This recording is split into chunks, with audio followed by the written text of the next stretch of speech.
बिस्मिल्लाहिर्रहमानिर्रहीम। अस्सलाम वालेकुम दोस्तों, अपनी नेक्स्ट वीडियो के साथ आपको वेलकम करता हूँ। उम्मीद है आप सब खैरियत से होंगे। चलते हैं आज की न्यूज़ की जानिब। सबसे पहले बात करेंगे स्पेन और यूरोप की ताज़ा तरीन ख़बरों पे।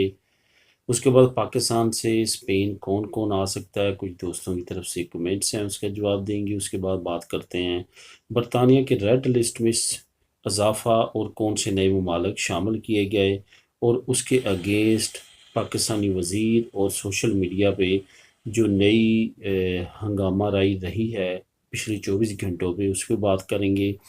और ओवरसीज़ पाकिस्तानियों ने जो अहम काम किया है और उस पर सब ने उसका शुक्रिया उनका अदा किया, उस पर बात करेंगे। और आखिर में बात करेंगे स्पेन हुकूमत की एरिते वालों को एक वार्निंग। सबसे पहले बात करते हैं स्पेन और यूरोप की ताज़ा तरीन सूरत हाल पे। स्पेन की सूरत हाल जो है वो बहुत अच्छी नहीं है, लेकिन बहुत बहुत बुरी भी नहीं है जैसे पिछले साल थी, क्योंकि स्पेन में अभी तक उस तरह से प्रॉब्लम क्रिएट नहीं हुई जिस तरह से इटली, फ्रांस में और जर्मनी में इस वक्त सिचुएशन बन चुकी है।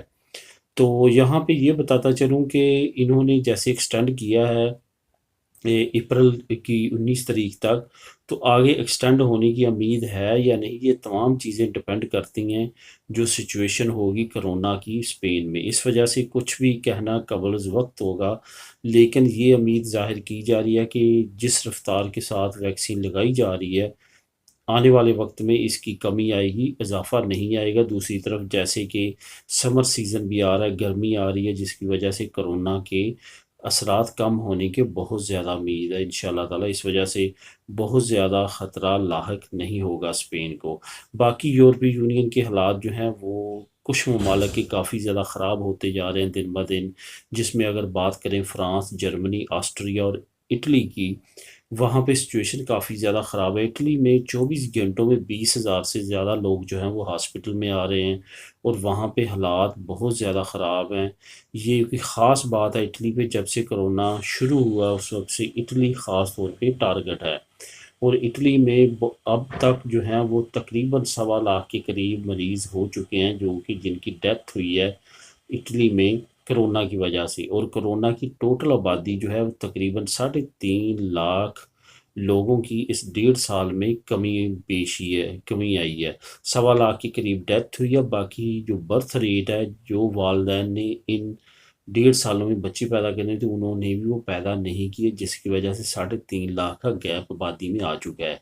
यही वजह है कि इटली अब अट्रैक्ट करने के लिए लोगों को जो है वो नए नए बोनस लेके आ रहा है। जैसे कि अब नेक्स्ट मंथ मई से शुरू होने वाला एक बोनस, फी बच्चा 250 यूरो जो है वो बच्चों वालदैन को मिलेगा। जितने बच्चे होंगे और उतना 250 यूरो हर महीने जो है वो वालदैन को मिलता रहेगा।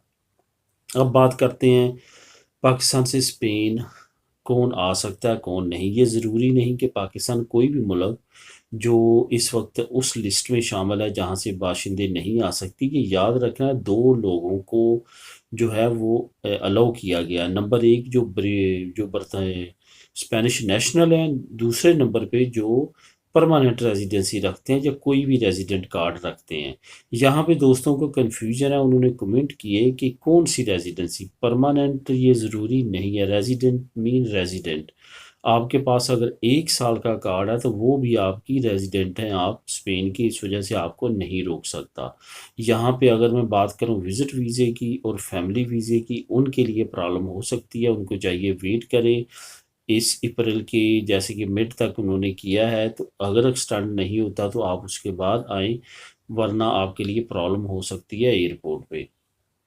बरतानिया ने पाकिस्तान समेत और चंद ममालिक को रेड लिस्ट में शामिल किया, जिसमें पाकिस्तान, बांग्लादेश, कीनिया और फ़िलिपाइन था। लेकिन दूसरी तरफ काफ़ी ज़्यादा क्रिटिसाइज़ किया जा रहा है बरतानिया को, क्योंकि पाकिस्तान के वज़ीर असद उमर ने, जो कि अपने ट्विटर का उन्होंने सहारा लिया, उन्होंने कहा कि ये जो रेड लिस्ट में पाकिस्तान को डाला गया है, क्या ये सेहत की हिफाजत के लिए डाला गया या कि खारजा पॉलिसी के तहत डाला गया। ये याद रहे कि बरतानिया के आजकल हालात चाइना के साथ बहुत ज़्यादा ख़राब है, ना सिर्फ बरतानिया बल्कि अमेरिका के। और इसी दौरान जो है वो चाइना के करीब जो जो ममालिक हैं उनके लिए स्पेशल रिस्ट्रिक्शंस लेके आ रहा है। यही वजह है कि बांग्लादेश, पाकिस्तान, ये वो ममालिक हैं जो कि चाइना के ज़्यादा नज़दीक है, और इंडिया में हालांकि इन्फेक्शन रेट पाकिस्तान से कहीं ज़्यादा, उसको रेड लिस्ट में नहीं शामिल किया गया। इसी तरह पाकिस्तानी एक एमपी हैं बरतानिया में, उसने वज़ीर ख़ारजा को ख़त लिखा कि बताया जाए कि पाकिस्तान में फ़्रांस से ज़्यादा करोना है, क्या पाकिस्तान में जर्मनी से ज़्यादा करोना है, ऑस्ट्रिया से ज़्यादा करोना है, इटली से ज़्यादा करोना है। जिन ममालिक को रेड लिस्ट में नहीं शामिल किया गया लेकिन पाकिस्तान को शामिल किया गया, हालांकि उन ममालिक में करोना के इफ़ेक्ट्स ज़्यादा हैं। तो इस पे अभी तक वज़ीर ख़ारजा की तरफ से कोई भी जवाब नहीं आया। उधर से जो सोशल मीडिया है वहाँ पे भी काफ़ी ख़ासी गर्मा गर्मी रही पाकिस्तानी सोशल मीडिया पे, और बरतानिया में भी जो है वो काफ़ी ज़्यादा इस पे बहस रही कि पाकिस्तान को और दूसरे ममालिक को क्यों डाला गया रेड लिस्ट में, हालांकि वहाँ पे जो था इतना ज़्यादा करोना नहीं जितना दूसरे ममालिक हैं जिनको रेड लिस्ट में नहीं डाला गया। दूसरी तरफ जो एयरलाइंस थी उन्होंने 4 गुना ज़्यादा जो है अपनी किराए बढ़ा दिए बरतानिया के लिए, क्योंकि ये 9 अप्रैल सुबह 4 बजे ये कानून लागू होगा। तो लोगों की कोशिश है कि वो जल्द से जल्द बरतानिया पहुंचे ताकि वो बच सकें, क्योंकि फ़ी बंदा जो है वो 1960 पाउंड जो है ख़र्चा आएगा, 1750 पाउंड होटल में रहने का, और 250 पाउंड जो हैं 260 पाउंड जो हैं वो तकरीबन ख़र्चा आएगा जो टेस्ट वगैरह होने हैं कोरोना के।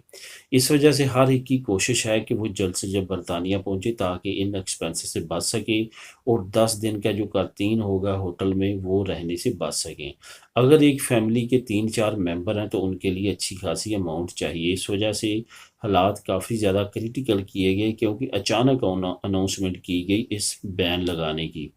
दूसरी तरफ ये भी है कि बरतानिया ने ये कहा है कि हमारे ये तमाम चीज़ें हम जो है वो सिचुएशन को देखते हुए लगाते हैं। बरतानिया ने उन ममालिक को रेड लिस्ट में लगाया जहाँ पे का जो नई किस्म है वेरिएंट उसके फैलने की का ख़तरा है। हालांकि पाकिस्तान से ज़्यादा जो वायरस है वो इंडिया में फैल रहा है, लेकिन इंडिया को रेड लिस्ट में नहीं डाला गया। इसके बाद बात करते हैं ओवरसीज़ पाकिस्तानियों की। ओवरसीज़ पाकिस्तानियों के बारे में आजकल काफ़ी ज़्यादा तारीफ़ एक मरतबा फिर है, इसमें कोई शक नहीं कि ओवरसीज़ पाकिस्तानी हमेशा पेश रहते हैं अपने मुल्क की खिदमत करने के लिए। यही वजह है कि जब से पाकिस्तान ने एक नई रोशन डिजिटल अकाउंट लॉन्च किया, उस वक्त से पाकिस्तानियों ने बढ़ चढ़ के उसको ओपन करने का जो है वो सिलसिला शुरू किया। 6 महीने के दौरान 80 करोड़ डॉलर से ज़्यादा जो है वो पाकिस्तानियों ने उन अकाउंट्स में जमा करवा दिया है, जिसकी वजह से आपने देखा होगा कि डॉलर जो है उसकी वैल्यू काफ़ी डाउन हुई है, तकरीबन 10 से 15 रुपए जो है वो स्ट्रॉन्ग हुआ है डॉलर के मुकाबले में। अगर देखा जाए आजकल का एक्सचेंज करेंसी रेट, उसका यही मतलब है कि पाकिस्तान का ज़र मुबादला दोबारा बढ़ चुका है, जिसकी वजह से दोबारा से पाकिस्तान की माशियत और तमाम जो शोबा ज़िंदगी है वहाँ पे अच्छे असरात उसके मरतब हो रहे हैं। आखिर में बात करते हैं स्पेन हुकूमत की ए रेते वालों को वार्निंग। स्पेन हुकूमत ने एक मरतबा फिर वार्निंग जारी की है। ये अप्रैल में इन डेट्स में 1 साल मुकम्मल हो चुका है रेते, क्योंकि ए रेते इन्हीं डेट्स पे अनाउंस किया गया था और शुरू किया गया था। 1 साल मुकम्मल होने के बाद हुकूमत ने ऐलान किया है कि जो जो लोगों ने ए रेते ली है वो लाजमी तौर पे अपना रेंता डिक्लेयर करें। अगर वो रेंता डिक्लेयर नहीं करते तो उन पे अच्छा खासा जुर्माना पड़ेगा। इस वजह से कम्युनिटी से यही गुजारिश है कि लाजमी तौर पे अपना रेंता डिक्लेयर किया करें, अगर आपने एरिते ली है तब भी, अगर एरिते नहीं ली तब भी, क्योंकि आने वाले वक्त में बहुत सारी अमदाद का ऐलान किया जा सकता है हुकूमत की तरफ से, और हर अमदाद के लिए आपका रेंता मांगा जाएगा। क्योंकि पिछले साल कोरोना के काफ़ी इफ़ेक्ट्स थे और हमारी कम्युनिटी की मेजॉरिटी जो है वो काम नहीं कर सकी, जिसकी वजह से उनका रेंता इतना अच्छा डिक्लेयर नहीं होगा, और वो आपको मदद देगा आने वाले वक्त में कोई भी नई अमदाद अप्लाई करने के लिए। इस वजह से इस साल कोशिश करें, जिन्होंने पहले कभी भी रेंता डिक्लेयर नहीं किया वो भी करवाएं। ये एक अच्छी चीज़ है, बुरी चीज़ नहीं है। या ज़रूरी नहीं होता कि आपने ही उनको देने होते हैं। ये इसलिए भी होता है कि अगर आपके माशी हालात कमज़ोर हैं तो हुकूमत भी आपको रिटर्न करती है, आपको देती है। इस वजह से लाजमी तौर पे इसको जो है वो डिक्लेयर करें। आखिर में मैं आपको बताना चाहता हूँ कि इन्फॉर्मेटिव वीडियो जो है वो दूसरे चैनल पे मैं कंटिन्यूसली अपलोड कर रहा हूँ। रिंदा से मुतल्लिक भी बहुत सारी वीडियोस मैंने अपलोड की हैं, वहाँ पे जाके उस चैनल पे आप उसको सब्सक्राइब करें, उस वीडियोस को वॉच करें। आने वाले वक्त में बेशुमार मज़ीद इंफॉर्मेटिव वीडियोस उसी चैनल पे आपको मिलेंगी। और ये थी अब तक की अहम न्यूज़। मिलेंगे नेक्स्ट वीडियो में नई न्यूज़ अपडेट के साथ। अल्लाह हाफिज़।